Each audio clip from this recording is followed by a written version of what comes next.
Hi, this is Gaurav Dave from testfunder.com, and today in this video we will see how to create a 6-month study plan for CAT 2021, which as we all expect should be conducted in the end of November, to be precise the last Sunday of November. So what exactly do we mean when we say that we want to create a study plan? What exactly is a study plan and how does it work? So let's check that and let's first see what our approach should be. Now, what would I do when I'm looking at a study plan? What is my study plan expected to achieve? So there are three answers here that I would try to achieve. One, what should I study? Two, how should I prepare? And three, when should I prepare? These are the three key questions that need to be answered by the study plan. What exactly is a study plan? It tells me what should I prepare. In the sense that let's say I am a CAT aspirant looking to take CAT either for the first time or maybe as a repeat attempt in November, then what are the things I should focus on? That depends on user to user. Though there are a certain number of things that remain common, it depends on your individual strengths and weaknesses. How should I prepare? That gets answered based on the answer to the first question. In the sense that if let's say you are a beginner, then you know that yes, concepts are something you need to prepare for. Hence, your preparation has to include a lot of concept practice within it. If you are an expert or a veteran, then you'll need to understand that you need more of mocks, more of practice, and accordingly your entire practice has to revolve around that. This then gives you the answer to the third question, which is when. And based on your overall preparation and your requirement, you schedule your work. So let's look at the four key aspects.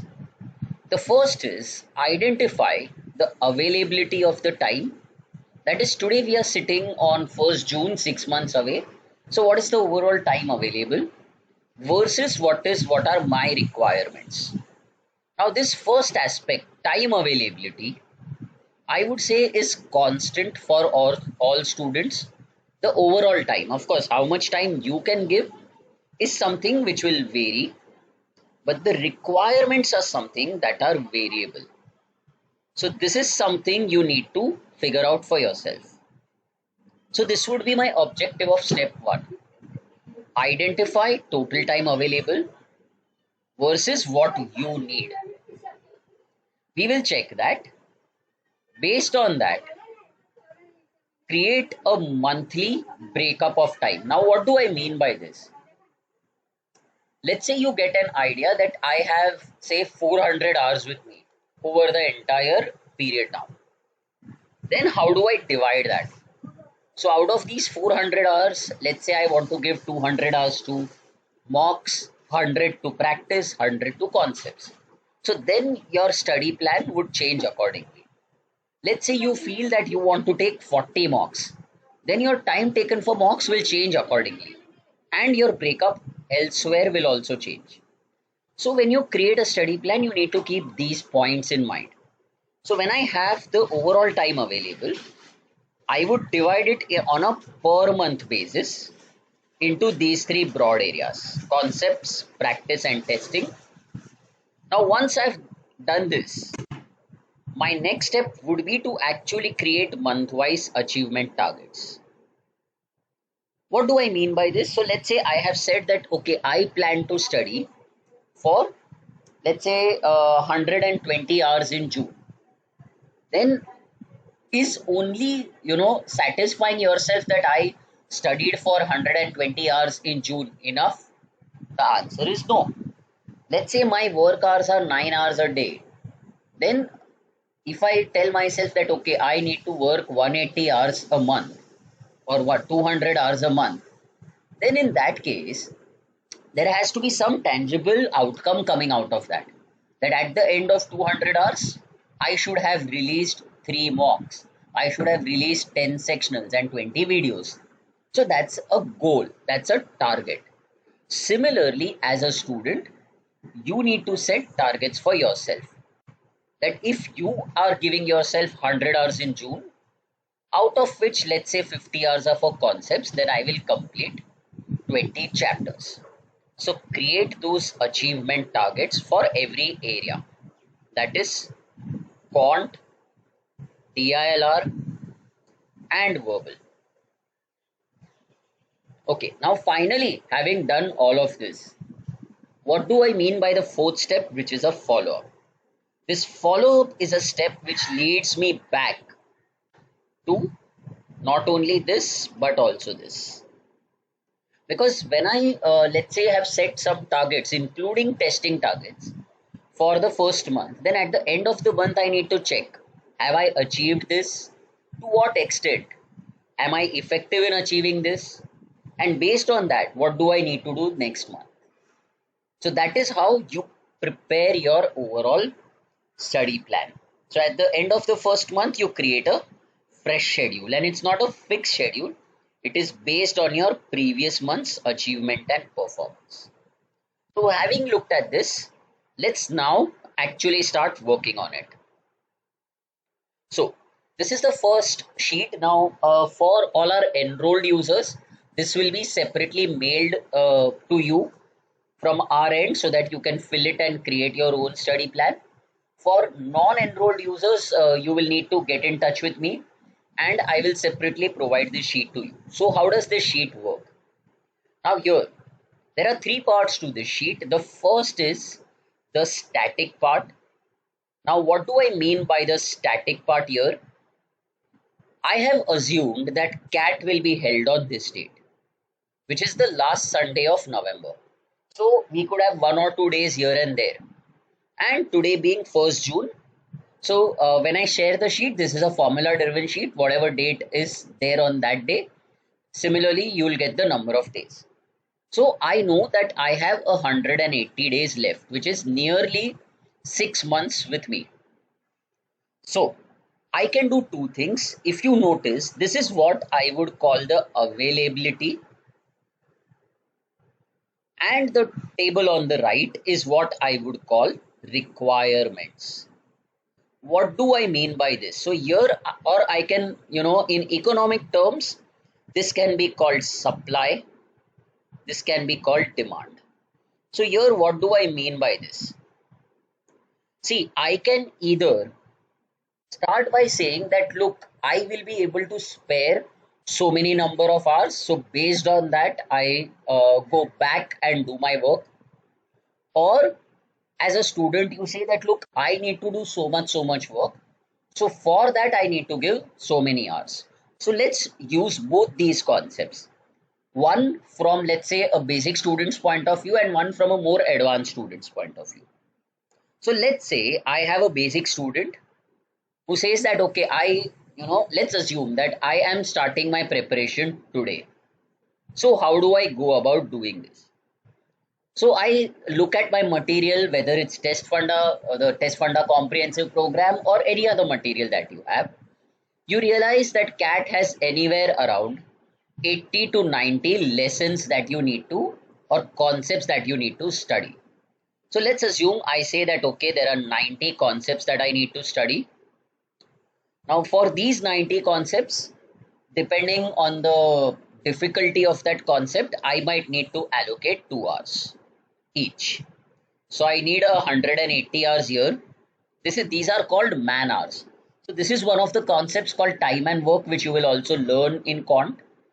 Now for these same 90 concepts, I might need to do some basic lesson level practice. Could be lesson level concept tests or easy, moderate, difficult tests as you have in some books. Let's say I allocate 1 more hour here. So that's another 90 hours. Okay. Now, then I move to an area level practice, which needs to happen a little later. What do I mean by area? So suppose I consider quant, then when I consider lessons like averages, ratios, percentages, All of them come under arithmetic. So once I've done say 7-8 lessons within arithmetic, I need to move to area level practice. So let's assume you have anywhere between 100 and 150 such tests, or you're planning to target 1000 questions at this level. So for example, the test funder test series has some 140 tests here. So if I consider these 140 tests and I allocate roughly around say 45 minutes per test or 1 hour per test, then I know that basically I am ending up with anywhere close to 100 hours here. Then I have sectional tests and mocks. So let's assume you take all my sectional tests, which are 10 sets, so 30 tests, and 25 mocks. And for each of them, now for a mock, how do you calculate time? Never calculate time just as the time of the mock. It is mocks and analysis. So let's say you take one mock for 3 hours and then you analyze it. It could be in parts, it could be immediately after the mock, whichever way you look at it. But a thumb rule is that the time taken to analyze a mock is nearly equal to the mock time itself. So a 3-hour mock would mean anywhere between 5 to 6 hours. So on the outer side, if I consider 6 hours, I would need another 150 hours here. And similarly for a section test, which is a 1-hour test, let's assume I consider anywhere around 2 to 2.5 hours. So let's assume 2 hours here. So that would be another 60 hours. So here when I total this is roughly 580 hours or exactly 580 hours. So this tells me that I will require somewhere around 600 hours of preparation over the next 6 months to prepare for CAT. Which means if I consider this as 600, I can say that the number of hours per month would be around 100. So I would try and plan my prep in such a way that I give myself close to 100 hours of prep every month. Now, how do I plan? So today if I'm sitting on 1st June, then I know, okay, I need 100 hours. I have 4 weeks or 4.5 weeks. So how do I prepare? So do this. Let's say on an average, if I want so and so time, then how many hours can I give per weekday? So let's say you can give yourself anywhere around 2.5 hours. And on a weekday, you can give at least 2 to 3 times this time. So say 6 hours. So 5 into 2.5, that's 12 to 13 hours in the weekdays and 12 to 13 hours on a weekend. So which gives you can consider this as 25 hours per week. So you realize that you can start working backwards and creating your own timetable by looking at this. Now, based on this, I can say, okay, if I, when you look at this sheet, when I share this sheet with you, all these values will get filled automatically, the ones in the purple cells. But here, this average will come out to be roughly 3.5 hours per day, somewhere around 3.3 to 3.4 hours, which will give you anywhere around 600 plus hours here as well. So you might say, okay, I knew this. Yes, I have done a bit of trial and error. But this is how I have planned my schedule. That, okay, if I want 600 hours of work, this is what I will need to give myself. That, okay, I will need to spare 2 to 2.5 hours every day on a weekday and 5 to 6 hours on a weekend. Now you feel, okay, I am a working professional. I can't spend, let's say, 2 hours every day. Then simple calculation. Let's say you can spend only 1 hour on a weekday. Then you have 5 hours here on the weekdays. So you will need to give yourself 20 hours on the weekend. So this becomes 1 and 10. As simple as that. So this is nothing but an application of linear equations. But you need to look at it that way. 25 hours per week, 100 hours per month. That gives me 600 hours for the next 6 months. How do I manage that is my lookout. So this is one way of going about it. Let's say I have somebody who is more of a veteran and doesn't want to spend so much time here. So that person could have the same 600 hours, divided it in another way. Let's say this person feels that, okay, I want to do more of mocks and analysis, and I want to do detailed analysis. So possibly this person might take anywhere close to 40 mocks if he or she considers two sources, and somewhere around 7 to 8 hours per mock in terms of analysis and solving the whole mock. So this would come straight away to 300 hours here. Similarly, for sectionals, if this person takes more sectionals here, let's say somewhere around 40 sectionals again, and 2.5 hours per sectional for analysis, that would be another 100 hours. Now, having only 200 hours with him, he could decide that, okay, how do I divide this? So let's say I keep 100 hours here for advanced practice and 50 hours each, only to revise those concepts where I am weak. So you notice that the kind of structure that such a person requires becomes very different. So this is something you need to figure out for yourself. So these values here, the ones, the pink cells or the orange cells here, are what are called input cells in Excel. So you need to fill it as per your own requirement. But try and create an idea that, okay, I plan to take so many mocks, I plan to take so many sectionals, and so on. So based on that, you can then create your own schedule. So now let's assume that I have these 600 hours. Now you might say, why do I do so much maths? Well, this is not really too much of maths here. The idea behind this is to study in a planned manner. Rather than just say, okay, today I did 20 questions of averages, tomorrow I did 25 questions of mensuration, day after tomorrow I did 3 puzzles. How is it taking you forward? Is there any strategy? No. So here this gives you a clear-cut plan. Let's see how I move on to the next step. So here, this is something I have filled up directly. When you do it, you will need to fill it up manually. What is the thought process here? If you look at this total, 180, 190 and 230, this total is 600 hours, which is what we had assumed earlier. So here what I have done is I have started backwards. I have started with testing here. So let's say I consider sectionals and mocks.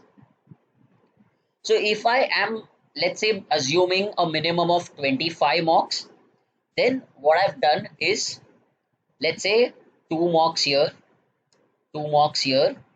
Then I increase this, so 3 here, 4 here, so this is 11 mocks.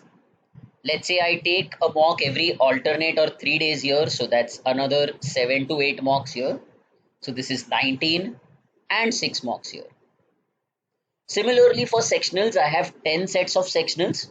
So I have divided this, 1 set here, 2 sets in each of these months, and 1 set kept here for a final launch or a final revision.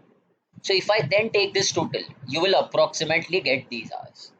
So this is how I have worked this out.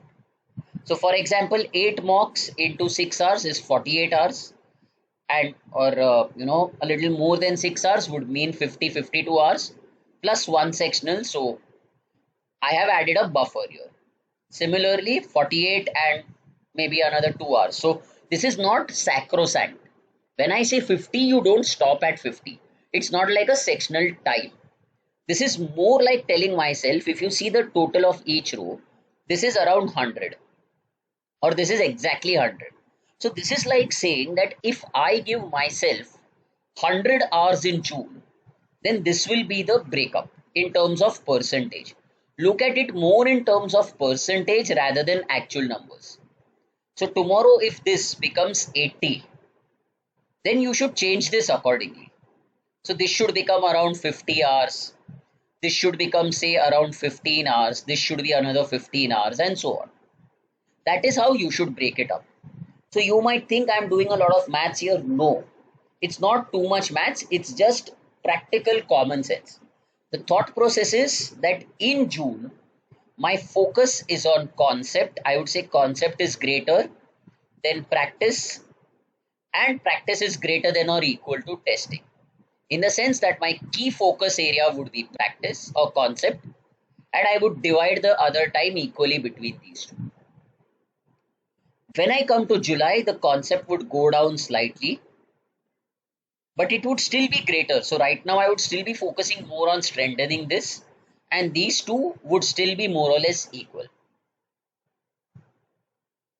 Then August, this still keeps going down, but here I would say again, practice keeps going down, testing now increases. And from September onwards, concept is very little just for improvement of weak areas, with more focus on practice and more on testing. October is practice and testing divided equally. November is purely testing with a little bit of focus on practice. So here you see what is happening is that concepts are going down. Practice remains more or less constant. Depending on your strengths, testing goes up. So this is how I would structure my whole preparation. These numbers definitely will change based on this value here. If this value is 500, everything will change. If this is 800, everything will change. So having done this, now, this is all good to say, okay, I will spend 60% of my time in June doing concepts, but what? How? So that is what we look at in the next step. So this is how I would now create an activity breakup. And this is something that I have recommended. Now it's not necessary that you strictly follow this. So this becomes the most important slide of our current video. So here what I would do is, assuming equal number of concepts everywhere, how would I prepare? So let's say when I look at June, then for quant, I would focus on arithmetic and a bit of basics of geometry. So arithmetic would include ratios, all the related concepts, that is mixtures, averages, variation. Then I would look at the percentage side of things, profit loss, percentages, simple and compound interest, etc. Then within geometry, I would focus on the basics of geometry, that is points, two-dimensional figures, etc. and triangles and circles.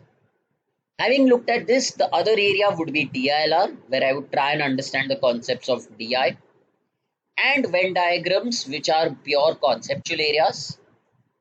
Here my focus would be mainly on grammar and RC. So if you look at this, here I'm trying to build strengthen my building blocks. At the same time, what am I doing in June? Based on this, based on whatever concepts I've studied, I am planning to practice somewhere around 17 or 18 area level tests. And you can see these are more or less equally divided. And for whatever concepts you have studied, you do the concept building practice. Now this could be either from my practice material, it could be from any other practice material. So these first two could come from any material that you use, but they go hand in hand. So here, if you are focused on arithmetic and geometry, then your quant area tests should predominantly be arithmetic and geometry. Here, if you focused on DI and say numerical logic, then this should be your key focus area here, and so on. So once you've done this, then within this week or within this month, I would try and take 2 mocks, the first 2 mocks that have been released. And here when I say sectionals, it's not 10 sectionals, it is sectional set number 10. So this corresponds to set number 10. So this is 3 tests. Now how would I plan my month here? So what I would do is in June, I would say give myself a date of say 10th June for the first mock, and a date of say 5th June for this mock or this sectional, or let's say 10th June for the first mock. Now, before 10th June, for the next 10 days, I would try and do as much as possible here. Then, when I take this mock somewhere around 10th June, then I know where exactly am I doing well, where am I struggling. Based on that, I would give myself 2 weeks again and try and take this mock somewhere around 25th June. Between that, this is a 15-day period, so between that, somewhere around 17 to 18 June, I would take the sectional based on my preparation. So between 10 and 25, I would again focus on working on areas here, learning my concepts, practicing and taking a mock. The same logic then follows over into the next month. So here when I consider 25th June, if I again take a 15-day period, this becomes 10 July and 25 July. With now there being two sectionals, so here I could then take the first sectional around say 5 July and 20 July. So you see I can create this kind of a schedule. Then let's say there are 3 mocks in the third month. So now I follow a schedule where I say do it every 10 days. So I have say 5 August, 15 August, 25 August. Then 18 to 15. So here I can follow it, let's say every 5 days. I want to attempt 6 mocks here.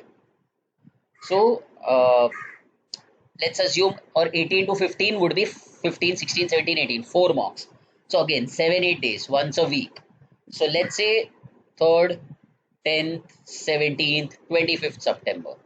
These are random dates. You could select any date that you want. October could be 14 to 9. So here I have 6 mocks, which is an average of 4 days. So start from 1st October and keep adding 4 days. So roughly follow this kind of a schedule. And then 8 mocks here in November. So every alternate day, roughly, or every 3 days. And then between them, I would need to keep reviewing my work. On the other hand, what would I do for the learning part? So we'll just check that. Now, for example, here I have said arithmetic and geometry is my focus. In the second month, I would focus on certain parts of arithmetic, which is time and work, time and distance. Start moving to algebra, which is numbers and equations. On the DILR side, I would start moving more to arrangements and mathematical reasoning with a bit of DI again. Here my focus would still be grammar, vocab, and now I would start moving to things like parajumbles. Then when I come to the third month, I can go on to stuff like quadratic, then APGP, mensuration, etc. Last month could be things like PNC, probability, inequalities, functions, the tougher chapters. And the remaining chapters could be done here. So for example, para summary here, out of context statements here, which are things that you'll need in CAT. And this is more like revision. So let's say you want to strengthen your vocab here, or you feel I want to study critical path here, and so on. So here you might feel, why am I not giving you an exact breakup? The reason I am not giving you an exact breakup is because this requirement will change from student to student. So there might be somebody who says, look, I'm damn good at geometry. I don't need to do it right now. I want to start with APGP here. Fine, you can do that. Or somebody might say, I'm very weak in geometry. I like algebra and arithmetic. So in June and July, I'll focus on that. That's also okay. But here you need to have a correlation between the lesson practice and the lessons that you study. Now, when we come to the practice area here, you will observe two things. First, when I look at area tests, you will notice that I'm gradually increasing the number of area tests that you need to take each month. So for example, from 17 in June, we go on to 20 here. then 20 again constant in August, so we are keeping it constant. The next 3 months really go up, so this is around 30 tests, which makes it one per day, and this is more or less constant here. So you see, more or less here, when I observe, I am ending up with around 30 tests in the last 3 months. So where I am practicing one test every day, whereas here I am practicing maybe one test every 2 days. So this is how I would use my area tests. Finally, coming to the lesson practice. Now this is where you would see that my focus of the lesson practice is changing every month. For example, in the first month, I'm saying it is purely concept building. Just trying to understand how does time and distance work, or how does para summary work. In the second month, because I have taken 4 mocks by now and 3 sets of sectionals by now, it is a mixture of concept building and an improvement of weak areas. So suppose based on these 4 mocks and based on the sectionals, you have an idea that look, my weak areas are, let's assume, time and distance, numbers, Venn diagrams, and grammar. Then you need to solve at least a couple of tests of each type to try and improve them. Then in the next month, I still have a bit of a focus on concept improvement, but there's one more aspect which I now start focusing on, which is speed management. Because by now you would have taken somewhere around 7 to 8 mocks and 4 to 5 sets of sectionals. So you need to know by now what are the areas where you need to work faster. How do you increase your speed? In the next month, now I focus purely on score improvement. How does that happen? So when I consider score improvement here, I am looking at solving it in a specific time and improving my weak areas. And the last 2 months are purely about score improvement. How do I solve the same question in a better way? How do I solve it within 2 or 2.5 minutes? How do I select the right questions, and so on? So all these things come later. So right now when you are practicing, let's say an RC, I would not really be bothered about whether you have selected the right questions within that RC. No. Right now my focus would be, how do I solve all 5 questions of the RC? How do I do that? Am I able to understand it? So if the 5 questions are, let's say, inference, strengthen, weaken, conclusion, true, then am I able to solve these question types? Which are the question types where I'm struggling? Whereas in October, my focus would be that, look, in this RC, the question type on inference and true statement were the easy ones. The question type on strengthen and weaken were the tough ones. So these should have been attempted. So you see that the same RC can be looked at in 2 different ways in 2 different months. So this is one of the ways, and I'm not saying this is the only way. Depending on whatever material you are using, you can change this entire structure. But this is a kind of framework that I can use to create my plan for the next 6 months. Coming to the last part, which was follow-up. What do I do here? It is something we spoke about in the previous slides as well. So this is more like what we would do in June and July. So this would be the focus area for June and July. Then once I've taken once I've learned a concept, practiced a few questions, I would move on to the area tests, and taken area test, I would check the sectional proficiency. Okay, that I did. Okay, 2 tests of arithmetic, 1 of algebra, 1 of geometry. Let me take a sectional. So this broadly would be throughout, because this is a feedback mechanism. This by default is the most important part of preparing for CAT, which is taking mocks and analyzing them. Of course, as we've said, this has to be done right now also, but the focus area would be August onwards, where I would then look at scores of mocks. Right now, more than scores, I would be focused on strength and weakness. August onwards, I would really be looking at scores and percentiles. Once I do this, this becomes very important if your score has to improve. What are my area-wise strengths and weaknesses? Which means, let's say, a lot of students say I am bad at quant. Now, what does that mean? Are you uniformly bad at quant or are you uniformly good at quant? The answer is always none of these, because no student is uniformly good at all the chapters. So even if you say I'm good at arithmetic, I'll be able to prove to you that look, you are better at averages and poorer at interest and growth rates. So within areas, you need to identify strengths and weaknesses, and based on that, you create area and lesson level deliverables. What do I mean by this? So once you've taken mocks, you need to ask yourself, in arithmetic, what is my improvement area? Is it speed or accuracy? Okay, it is accuracy. In algebra, what is my improvement area? It is time management. In geometry, it is question selection and so on. So for every area, you need to identify improvement points. And these improvement points will help you create your schedule till the next mock. So for example, in geometry, if you're saying that question selection is your weak area, then how do I improve question selection? That can be done by more practice, where I am seeing a question, identifying which concept to use there, and deciding whether to select it or not.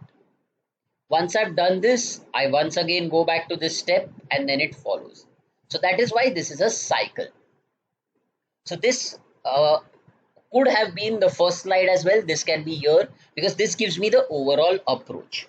So here, if you see this overall study plan, this is more like a framework. So if you are expecting that, okay, after viewing this study plan, you know that I need to study this chapter on the 2nd of June and this on the 5th of June.